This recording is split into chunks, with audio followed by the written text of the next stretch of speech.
¿Qué tal amigos? ¿Cómo están? Espero que estén bien. Dios les bendiga a todos. Volvimos a nuestra transmisión habitual de los miércoles a las 6 de la tarde. En realidad esto tendría que haber sido hecho ayer. Hoy jueves, retomando un poco esta transmisión habitual. Y esta sería la última, por lo menos en los que estamos tocando el tema de la vida de Cristo, o hablando acerca de la vida de Cristo, que estuvimos durante varias semanas estudiando las horas finales, ¿sí? En otras transmisiones estuvimos hablando acerca de la vida de Cristo en general, de diferentes episodios, diferentes momentos, pero en los últimos programas estuvimos contemplando las horas finales de la vida de Cristo. Y por lo menos por mi parte, hoy sería la última transmisión al respecto y vamos a hablar acerca de la ascensión de Cristo. Ya terminamos, ¿sí? Este es el último capítulo, la última transmisión. No sé si voy a seguir transmitiendo por Facebook. Por ahí mi idea sería empezar a transmitir a través de Instagram y empezar a sumarle material a Instagram. Ustedes saben que Instagram es una red social muy particular en la cual hay personas que son distintas a las que están en Facebook o en YouTube. Pero de todas maneras, todos aquellos que por ahí no tienen Instagram van a ver el material de Instagram en YouTube, así que nadie se pierde nada. Todo lo que yo voy subiendo o lo que transmito por Facebook o transmito por Instagram, yo lo subo todo a mi canal de YouTube y también al canal de Telegram. Recuerden este canal que está acá, Telegram, ¿sí? Ahí, Infonom OK, en Telegram, ahí yo estoy subiendo todo, así que probablemente no siga transmitiendo por acá por Facebook, sino más bien por Instagram, para sumarle un poco de contenido a esa red social. Ya lo estuve haciendo durante la semana pasada y bueno, de todas maneras ese material lo voy subiendo a YouTube y bueno, en YouTube lo pueden ver también. Así que hoy vamos a estar tocando el tema de la ascensión de Cristo y vamos a dar por finalizada esta pequeña serie. Bueno, saludos a todos los amigos, a todos los hermanos que se conectan. Carlos Daniel Ayala Barbosa, Javiera Toledo, Gabriel Macaluso, Yaques Alain Budum, Aitor Bilbao, Gabriel Macaluso, Richard Daniel, Kenneth Núñez, Beatriz Calmet Urtega. Bueno, saludos a todos los amigos, a todos los hermanos que siempre están acompañando en cada una de estas transmisiones. Hoy vamos a ver la parte final. Esto se encuentra en Marcos capítulo 16. Marcos capítulo 16. Estuvimos viendo en los programas anteriores lo que fue la muerte de Cristo, la resurrección, la incredulidad de los apóstoles al no aceptar el testimonio de que Cristo había resucitado. Y estas son las palabras finales de Cristo antes de ascender al cielo. Es bastante breve lo que vamos a ver hoy, pero realmente tiene enseñanzas muy interesantes. Marcos capítulo 16, y vamos a arrancar del versículo 15 hasta el final. Son 5 versículos nada más, 6 versículos nada más, y estas son las palabras finales de Cristo. Vamos a leer Marcos 16, versículo 15. El primer punto. Jesús le dijo a los discípulos: id por todo el mundo a predicar el evangelio a toda criatura.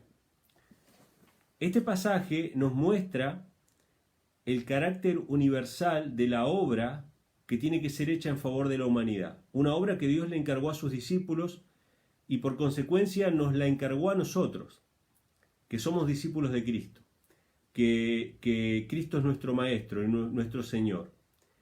Hay una orden de parte de Cristo de predicar el evangelio a toda criatura y en todo el mundo. Satanás durante siglos ha movido sus maquinarias, sus influencias, para tratar de que este mandamiento, de que esta orden de Cristo no se cumpla, de que el evangelio no llegue a toda criatura, que no llegue a todo el mundo.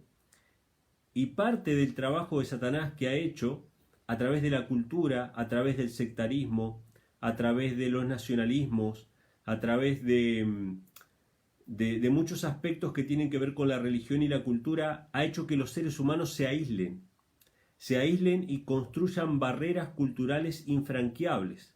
Ustedes saben que la cultura por sí misma no es mala. O sea, la cultura por sí misma no es mala. Es decir, la forma en que nos vestimos, quizás ciertas tradiciones alimenticias, ciertas tradiciones de ese tipo no son malas en sí mismas.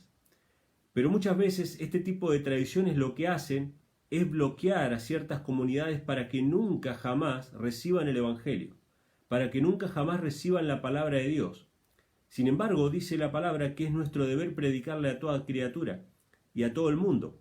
Obviamente que no podemos obligar a nadie a escuchar el mensaje. El que rechaza, rechaza y se le tiene que respetar su opinión. Pero sí somos llamados a predicarle a toda criatura y a toda nación, tribu, pueblo y lengua, sin importar las culturas, sin importar la raza, sin importar las religiones que tengan esas culturas. Entonces, cuando nos ponemos a pensar en la dimensión de este mandato, medio que nos tiemblan las piernas, porque Dios nos manda a predicarle a toda criatura, incluso a aquellos que son ateos, incluso a aquellos que ya tienen una religión, incluso a aquellos que tienen una religión distinta a la nuestra, obviamente. Sin embargo, el acto de predicarle a otra persona que ya tiene una religión, hoy día, en muchos lugares, ya es considerado un acto terrorista, un acto de discriminación hacia los demás. Las cosas se han preparado de tal manera para obstaculizar la misión que Dios le encargó a la iglesia de predicar el Evangelio a toda criatura, a todo el mundo. Así ha venido desarrollándose durante siglos y sobre todo en los últimos siglos. En el último siglo, diría yo. Ustedes saben que un paralelo acerca de esto, ¿no?, de las barreras culturales, son las barreras nacionales. Sin desmerecer la cultura particular de cada país, las tradiciones de cada país, incluso la soberanía de cada país, que para mí son cosas buenas. O sea, yo no soy globalista, yo no creo en la globalización, yo creo en la independencia de los países, yo creo en la soberanía de los países, y que justamente esa soberanía y esa independencia hace que se pueda refrenar el pecado, porque no porque una organización mundial vote que ahora todos los países tienen que legalizar el aborto, como está pasando acá en Argentina, y bueno, como Argentina pertenece a la Organización Mundial de la Salud, entonces el aborto es considerado una cuestión de salud pública, ¿sí? Obviamente a través de los lobbies, a través de las grandes industrias que hay detrás del aborto, se llega a presionar a los países que son parte de organismos internacionales para que se lleven a cabo leyes que responden a una agenda internacional, que no es la demanda del país. Argentina de ninguna manera está pidiendo el aborto legal, en absoluto. Puede ser una minoría de personas que lo piden, pero esta es una agenda extranjera, una agenda internacional que a través de organismos internacionales se impone a la Argentina. Pero no es algo que pidan los argentinos, en absoluto. La gran mayoría de los argentinos está en contra del aborto, ¿sí? Entonces, obviamente que estoy a favor de la soberanía y la independencia de los países, pero para que tengamos una idea de cómo han ido cambiando las cosas en el último siglo, hasta 1914, justo antes del comienzo de la Primera Guerra Mundial, hasta 1914, ustedes podían, si tenían los medios económicos, ¿no?, por supuesto, ustedes podían visitar todos los países del mundo, salvo algunas excepciones como Rusia o Turquía. Ustedes podían visitar todos los países del mundo sin pasaporte, sin pasaporte. Ustedes imaginen lo que eso significa para el cumplimiento de esta misión que describe Cristo en este pasaje: ir a predicar el Evangelio a toda criatura, a todo el mundo. Eso era realmente muy importante. Hoy no se puede visitar prácticamente ningún país sin pasaporte. Solamente Argentina, con los países limítrofes, y no con todos, sino con algunos países limítrofes, se puede visitar sin pasaporte. Pero después de la pandemia, olvídense, todos van a necesitar un pasaporte sanitario al menos, un pasaporte sanitario. Como yo creo que las promesas de Dios y las palabras de Dios son más fuertes y más poderosas que los planes de los hombres, yo creo que tarde o temprano va a haber una apertura mucho más grande de las fronteras. Probablemente en pos de la globalización va a haber una apertura de las fronteras que va a facilitar el avance de la predicación del Evangelio a toda nación y en todo el mundo. Yo sé que los medios digitales ayudan a franquear un poco esas fronteras, pero evidentemente esto se va a abrir, se va a cumplir el propósito de Dios de que el mensaje del Evangelio y los predicadores del Evangelio recorran el mundo anunciando el mensaje de Dios. Así que soy optimista en eso, ¿no? Que en algún momento van a terminar las restricciones. Pero evidentemente todos estos movimientos, estas quitas de libertades, estas restricciones a la libre circulación, no solamente entre países, sino dentro de un mismo país, hacen a obstaculizar el mensaje de salvación que tiene que ser dado a toda nación, tribu, pueblo y lengua. Y lo mismo pasa con la cultura, lo mismo pasa con las religiones, con el sectarismo. Satanás tiene el propósito de que los seres humanos se aíslen unos de otros. Justamente así se llaman las políticas preventivas, ¿no? Aislamiento obligatorio, ¿sí? Aislamiento preventivo y obligatorio. Acá lo llamaban así, por lo menos en Argentina, a estas disposiciones políticas para que frenar la pandemia. Tenemos que estar aislados unos de otros, ¿sí? Tenemos que estar aislados entre provincias, tenemos que estar aislados entre países, tenemos que estar aislados entre parientes, y si en la propia familia podemos estar aislados, mejor todavía. Que no haya comunicación entre el esposo y la esposa, que no haya comunicación entre los padres y los hijos, que solamente estemos delante de una pantalla todo el día. El propósito de Satanás es aislarnos, porque de otra manera el Evangelio empieza a correr, ¿sí? Así que nosotros tenemos que juntarnos. No dejen de congregarse, dice el apóstol Pablo, como algunos tienen por costumbre, ¿sí? No podemos dejar de congregarnos, tenemos que juntarnos para estudiar la palabra de Dios, para reflexionar en el Evangelio, para difundirlo sobre todo. Entonces, es el primer versículo. El carácter de esta misión que Dios le da a su iglesia es un carácter universal, que no distingue fronteras, que no distingue barreras culturales ni religiosas. El Evangelio tiene que llegar a toda criatura.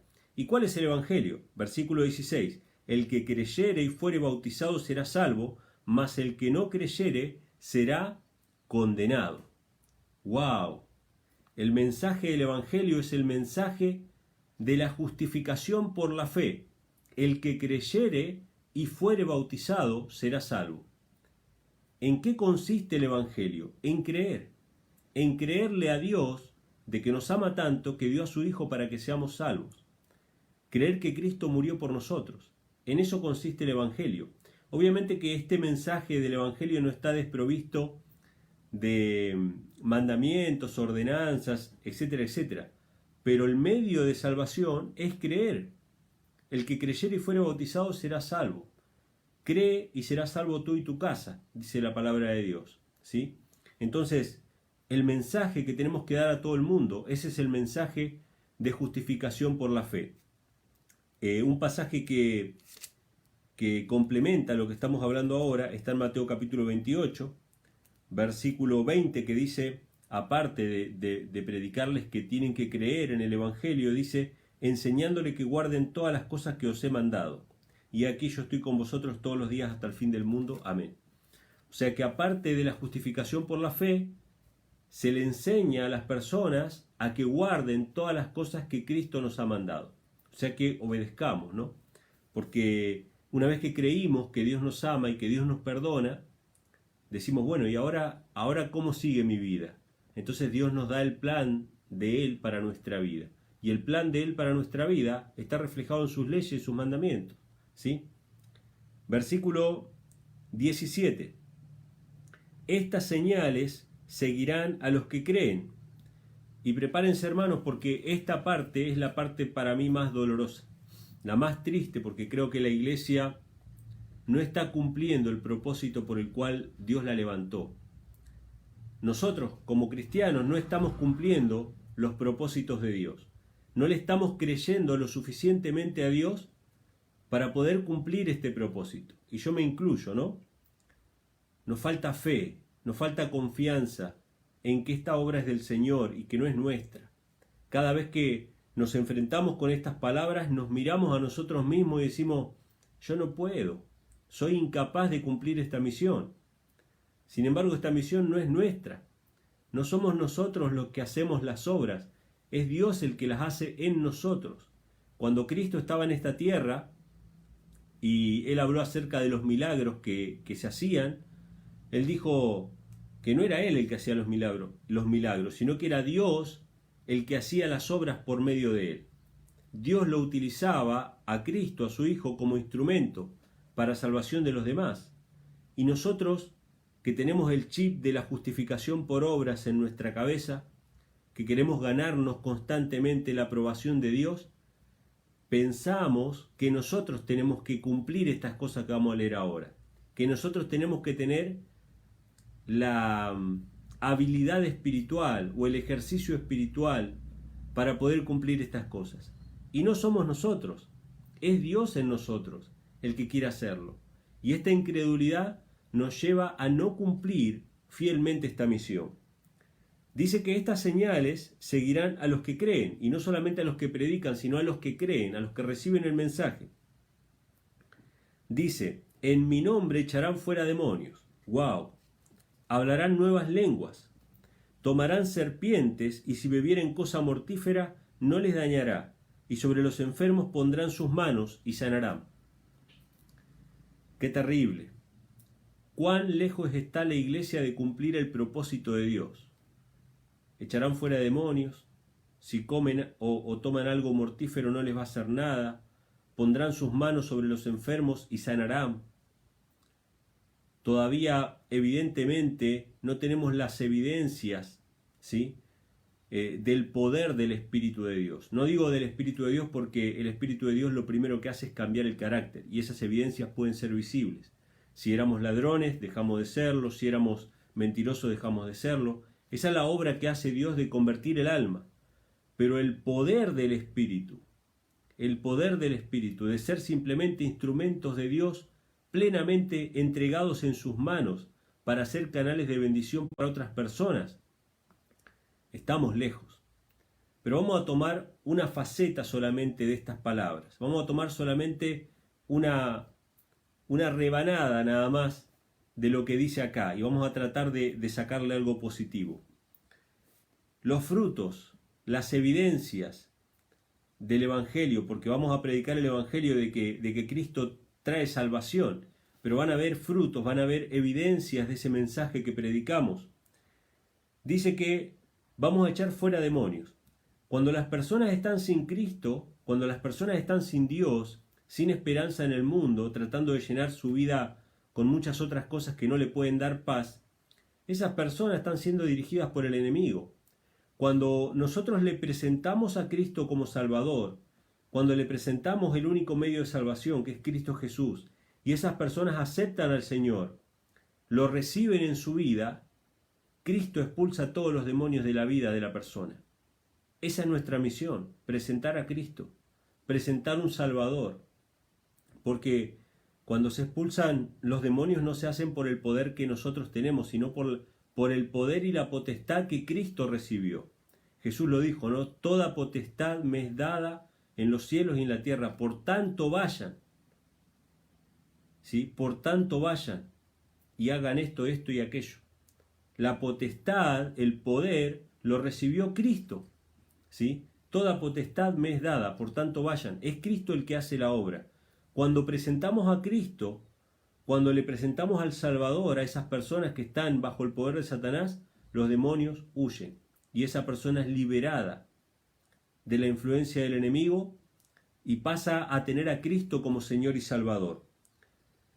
Dice que hablarán nuevas lenguas. Esta es otra cuestión que me pareció interesante. El don de lenguas que se derramó en el Pentecostés, en la época de los apóstoles, tenía una función concreta de romper estas barreras culturales que mencionábamos hace un rato, ¿no? De llevar el Evangelio a toda nación, tribu, pueblo y lengua, romper las barreras culturales. Y en aquella época no había otra forma que hacer que los discípulos hablaran en diferentes lenguas y que la gente le escuchara a cada uno hablar en su propio idioma. O sea, habían personas de diferentes nacionalidades. Pedro estaba predicando en Hechos capítulo 2 y cada uno le escuchaba hablar en su propio idioma. Esa obra la hizo Dios. No era una habilidad especial que tenía Pedro, ¿no? sino que simplemente fue un don. Cuando hablamos de dones espirituales tenemos que entender la palabra don como regalo, no algo ganado. Si no sería un pago, no sería un don, sería un pago. Pero es un don, es un regalo. Así que si nos ponemos en las manos de Dios, Dios va a romper las barreras culturales. Y sobre todo el tema del lenguaje, hermanos. Nosotros como cristianos tenemos una jerga muy cerrada, tenemos un lenguaje muy cerrado, que hace que las personas muchas veces nos escuchen y no entiendan nada, por más que le hablamos en claro español. Tenemos que empatizar con nuestro público y tratar de presentar las verdades de la palabra de Dios de la manera más sencilla posible. Tenemos que pedirle a Dios que nos dé el don de lenguas para llegar a los corazones de las personas en su propio idioma, con sus propios códigos. A los jóvenes tenemos que hablarle de una manera que lo puedan entender. A la gente del mundo que jamás agarró una Biblia, tenemos que presentarles las verdades de la Biblia de una manera que ellos lo puedan comprender. ¿Sí? He tenido varias charlas con muchos expositores y predicadores y teólogos, y ellos querían refutarme algunos puntos doctrinales, y entonces fueron al griego, me leyeron palabras en griego, me hablaron de un montón de términos, y la verdad es que yo no entendí nada, y creo que todas las otras personas que estaban mirando eso y escuchando eso no entendieron nada. Entonces, según dice el apóstol Pablo, más vale una palabra entendible que dar todo un discurso en lengua angélica, o en griego, o en hebreo, o en el lenguaje del cristianismo cerrado, que la gente no entiende. A veces la gente no entiende lo que significa la palabra expiación. Hay que decirlo con otras palabras. Expiación significa que Dios paga tu deuda, que Dios te perdona el pecado, ¿sí? Entonces usamos palabras que están en la Biblia en español, pero que son palabras antiguas y que por ahí la gente no las entiende. Tenemos que ponérsela en su propio idioma. Tenemos que romper esas barreras culturales, ¿sí? Entonces, dice que vamos a hablar en lenguas, ¿no? Dice, tomarán serpientes y si bebieren cosa mortífera, no les dañará, ¿sí? ¿Cómo podemos aplicar esto, no? Nosotros no somos conscientes, hermanos. Hay un caso, ¿no?, puntual, que fue el del apóstol Pablo, que cuando llegó a una isla y iba a encender un fuego, salió una serpiente y le mordió. Y todos esperaban que Pablo se muera, ¿no? Porque evidentemente los nativos conocían esa serpiente, y sin embargo Pablo sacudió a la serpiente ahí sobre el fuego y: si Dios quiere que me muera, me moriré, y si no quiere, no me moriré. Porque siempre estamos en sus manos, siempre estamos en las manos de Dios, ¿sí? Ni las circunstancias, ni las situaciones, ni lo que hay en nuestra mente, ni lo que los médicos nos digan determina nuestra vida. Nuestra vida está en las manos de Dios. Y nosotros no tenemos ni idea de las veces que hemos sido salvados por Dios, de las veces que hemos sido protegidos por Dios. Hay veces que sí, hay veces que recordamos un momento en el cual nuestra vida fue salvada de milagro, ¿sí? Sin embargo, hay muchas otras veces que no lo sabemos, que hemos dormido tranquilos y que no hemos despertado sin darnos cuenta o sin haber pensado de que quizá hubo un tiroteo a 2 cuadras y nosotros fuimos salvados, ¿sí? No sabemos. Entonces, Dios promete que nos va a proteger. Dios promete que nuestra vida, mientras esté en sus manos, nuestra vida mientras esté en sus manos y le seamos útil para un propósito de salvación de otras personas, Dios nos va a preservar la vida. Había un pastor ancianito que una vez visitó la iglesia donde yo estaba, se llamaba el pastor Expósito, de apellido, ya descansa en el Señor, y él visitó esa iglesia y había un grupo de hermanas que eran ancianitas, y él las saludó, las abrazó y les dijo: hermanas, si todavía estamos vivos es porque Dios todavía nos necesita. Nuestra vida tiene un propósito. Así que siempre estamos en las manos de Dios, hermanos. Y si un día Dios decide que bajemos al descanso, es porque simplemente Él nos quiere preservar del sufrimiento, del dolor. Así lo leímos la semana pasada, no, la anterior, que estuvimos hablando acerca de la muerte de Cristo, ¿no? Entonces, dice que si toman algo mortífero no les dañará, y dice, sobre los enfermos pondrán sus manos y sanarán. Hermanos, el mensaje de la Reforma Pro Salud es el brazo derecho del mensaje de los tres ángeles. Cristo sanó más de lo que predicó. Nuestro ejemplo, que es Cristo, dedicó más tiempo a sanar enfermos que a hablar de doctrinas o del Evangelio. Hay mucha gente que está sufriendo y nosotros somos las manos del Señor. Gran parte de nuestro trabajo es aliviar las cargas de los que están padeciendo. Y se nos ha dado un conocimiento especial, sobre todo al pueblo adventista. Y este tema es un tema bastante sensible para mí, ¿no? Pero más allá de eso, yo sé que Dios tiene sus médicos que están dispuestos a dar el mensaje de la Reforma Pro Salud como está en la palabra de Dios, ¿no? Como nos fue revelado como pueblo, ¿no? El mensaje de la Reforma Pro Salud y de la salud como algo más complejo que lo que enseña la medicina actualmente. Una salud integral, que no se trata simplemente de gérmenes, no se trata simplemente de reacciones químicas, se trata también de procesos que suceden en nuestra mente que tienen que ver con el perdón, que tienen que ver con la paz espiritual, que tienen que ver con el gozo de la salvación, ¿sí?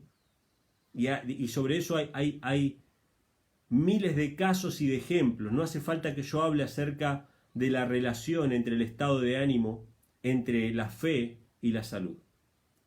De eso se podrían escribir libros y libros de experiencias y experiencias y experiencias de personas que se han muerto de tristeza y personas que se han salvado simplemente gracias a la fe, ¿sí? Gracias al buen estado de ánimo, gracias a estar en paz con Dios. Este mensaje de salud, este mensaje de salvación, que tiene que ser dado a los enfermos, que tiene que ser dado a los que están padeciendo, también es una gran falla y una gran falencia de nuestro pueblo, ¿sí? Pero esa es parte de nuestro mensaje. En el versículo 19 dice, y el Señor, después que le habló, fue recibido arriba en el cielo y se sentó a la diestra de Dios. Estas palabras, hermanos, tienen que ver con la tumba vacía y con la cruz vacía. Con la cruz vacía. Ustedes saben que muchas veces los cristianos ponen, ¿no?, los memes y los dibujos, ¿no?, de la tumba vacía, como que Cristo resucitó entre los muertos. Y eso está bueno, es verdad, pero yo pienso que hay que poner también la cruz vacía para mostrar que Cristo ya no está más en la cruz, que su función como Cordero ya fue cumplida y que ahora está cumpliendo otra función como sumo sacerdote.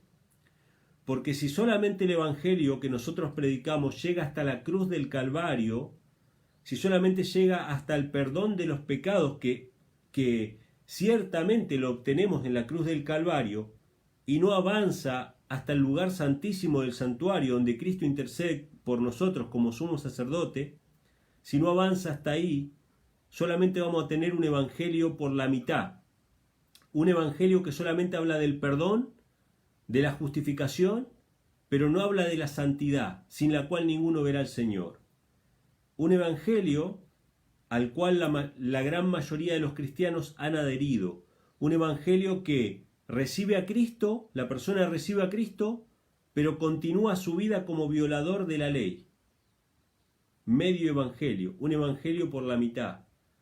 Si contemplamos a Cristo a la diestra del Padre, intercediendo por nosotros como sumo sacerdote, entonces vamos a tener la ayuda y el socorro para poder vencer el pecado, para poder vivir en santidad. Nos dice la carta a los Hebreos, capítulo 7, versículo 25, por lo cual puede salvar también perpetuamente a los que por él se acercan a Dios, hablando de Cristo como sumo sacerdote, viviendo siempre para interceder por ellos. O sea, Cristo no está en la cruz del Calvario, está en los cielos viviendo siempre para interceder por nosotros, y que puede salvar dice perpetuamente a los que por Él se acercan a Dios. O sea, Él puede salvarnos del pecado, no en el pecado, sino del pecado. Puede limpiarnos de él, cambiar nuestro corazón, hacernos nuevas criaturas. Así que este es parte del mensaje. Ellos vieron a Cristo ascender al cielo, pero lo vieron ascender a la diestra de Dios, al santuario celestial. Y en el versículo 20 dice, y ellos saliendo predicaron en todas partes, y escuchen esto, hermanos, porque vamos a ver que esto no depende de nosotros, no depende de nuestras fuerzas. Ellos saliendo predicaron en todas partes, obrando con ellos el Señor y confirmando las palabras con señales que le seguían. Amén. Gloria a Dios. ¿Quién era el que obraba con ellos? Era el Señor. He aquí yo estoy con vosotros todos los días hasta el fin del mundo. ¿Quién es el que hace las obras? Es Cristo el que hace las obras y confirma las palabras predicadas por estas personas. Si nosotros predicamos un evangelio, predicamos el mensaje de salvación, y nosotros no somos salvos, no hay obras hechas por el Señor en nuestra vida que confirmen ese mensaje pierde credibilidad. Si no podemos dar testimonio de qué nos ha salvado Dios, cómo éramos antes y cómo somos ahora, si no hay un cambio de corazón, si no hay una obra hecha por el Señor en nuestra vida, y en los otros que reciben el mensaje, entonces el mensaje no es confirmado por la obra del Señor. Cristo tiene que confirmar ese mensaje a través de obras visibles, y esas obras visibles son en primera instancia la conversión, el abandono del pecado, y luego todas estas señales que vimos acá, de las cuales estamos lejísimos, pero que somos llamados a hacerlo. Y cuando nos confrontamos con esta realidad, decimos, bueno, estamos lejísimos y vamos a seguir así porque nos miramos a nosotros mismos y decimos, no podemos, no somos dignos. Pero tenemos que entender, hermanos, que no somos nosotros. Es Cristo el que quiere hacer la obra. ¿Sí? Y esto es tan así, y ustedes lo van a poder comprobar, se ponen en las manos del Señor y obran por fe, no pensando que un poder va a salir de ustedes, sino que el poder va a venir de Cristo. Si ustedes obran así, de esa manera, ustedes se van a dar cuenta de los frutos.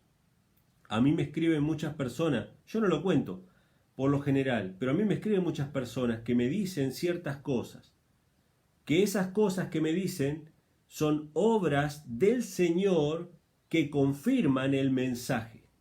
Obras del Señor que confirman el mensaje.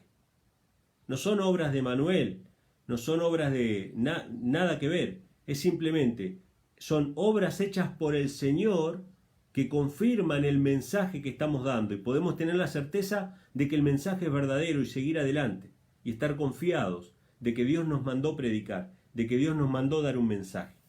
Así que estas son las palabras finales de Cristo en su ascensión. El día de hoy hemos terminado, hermanos, de repasar lo que son las horas finales de la vida de Cristo. Tenemos un consejo, sobre todo en este libro que no lo tengo a mano ahora, se llama El deseado de todas las gentes, no lo tengo cerca, así que no se los muestro. El deseado de todas las gentes, una de las citas dice que deberíamos contemplar a Cristo más a menudo y de ser posible en las horas finales de la vida de Cristo.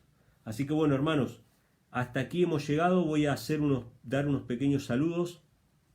Luis Retamar está mirando, Luis Figueroa, Daniela Chiapa, Dios te bendiga, hermana, un fuerte abrazo. Jean-Paul Camacho, Dios te bendiga, hermano, creo que desde Italia nos acompaña. Luis Daniel Ortiz desde Puerto Rico. Bueno, Ken Mendoza, Omar Corral, CR Camargo, Daniel Almeida, Fabián Contreras. Bueno, saludos a todos los amigos, a todos los hermanos que siempre nos están acompañando en cada una de estas transmisiones. Reitero que la siguiente probablemente la hagamos a través de Instagram, ¿sí?